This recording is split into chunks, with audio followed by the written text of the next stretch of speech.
The idea of heaven and hell has existed in One Piece for a very long time. Even as early as chapter 50, we can find several religious symbols. During the Skypea saga, the Shohats literally traveled to quote-unquote heaven and arrived at the Holy Land.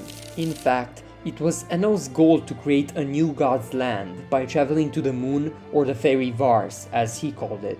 It was on the moon that Enel would learn the origins of the winged races. These revelations were later present in chapters 274 and 472, therefore it's probably not a coincidence that in chapter 1023 we learned that Marijoa was once formerly the home of the Lunarians, and in that era it was known as the God's Land. We often find ourselves going back to Skypea for context on recent revelations quite a bit. In chapter 253, we learned that the people of Jaya worship the land as Holy Land because of the rich soil that they call Vars. It was in Enel's cover story through chapter 472 that we learned that this tradition originates from a long-lost history. Enel learned that the winged races originated from the moon city of Burka and that they migrated to the blue planet in search of natural resources. Now, if we go back to the cover page of chapter 470, do you notice anything peculiar or vaguely familiar? Doesn't that remind you of a devil fruit and a seraphim? This suggests that when the ancestors of the winged races did migrate to the blue planet, they also brought with them incredibly advanced technology, and this may be the origin of the ancient kingdom. This would perfectly reflect how Vegapunk's island is known as Future Island, when in fact it is actually an island replicating the lost technology of the past.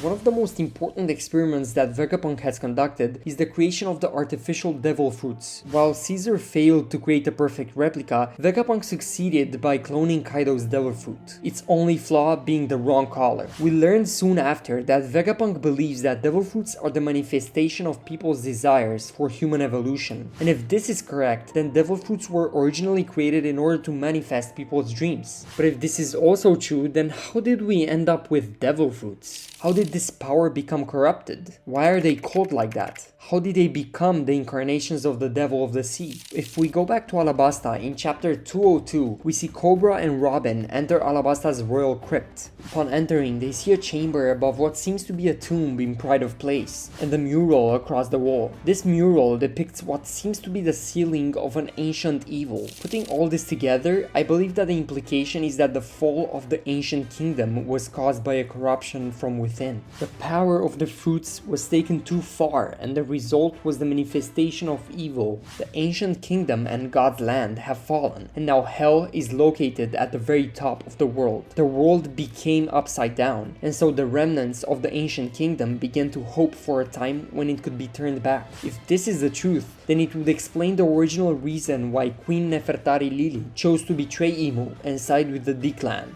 One of them even mentions that Lili chose to remain in the lower realm. This is also the origin of the Poneglyphs. This establishes the context that answers the question asked by Professor Clover in chapter 395. Why did they feel the need to carve out their messages in stone? The Poneglyphs were created in order to protect Lili's message that will expose the truth of how the ancient kingdom fell and how the world government came to power. They exist to ensure that Lili's message, the will of D, is never erased. This ties directly to the history of Shandora, which fell in service of protecting the Poneglyphs from an unknown enemy that was presumably the world government. Shandora was ruined, and all of their history was erased. That's more than a clear attempt to erase evidence of something. I believe that this is why the mural depicting the ancient evil is in Alabasta's royal crypt of all places, above a particular tomb. This tomb likely belongs to Lili, and her tomb was enshrined with a warning about the ancient evil that Lili herself had discovered. When we look at things from this perspective,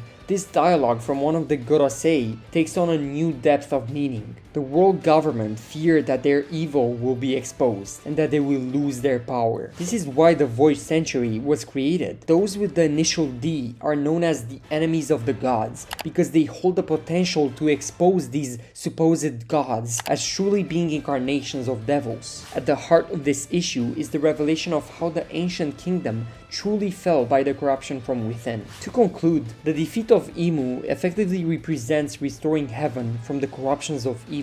The One Piece is the key that will turn the world upside down, but in truth, that will only be putting things back the right way up, because at the end of the day, this is already an upside down world.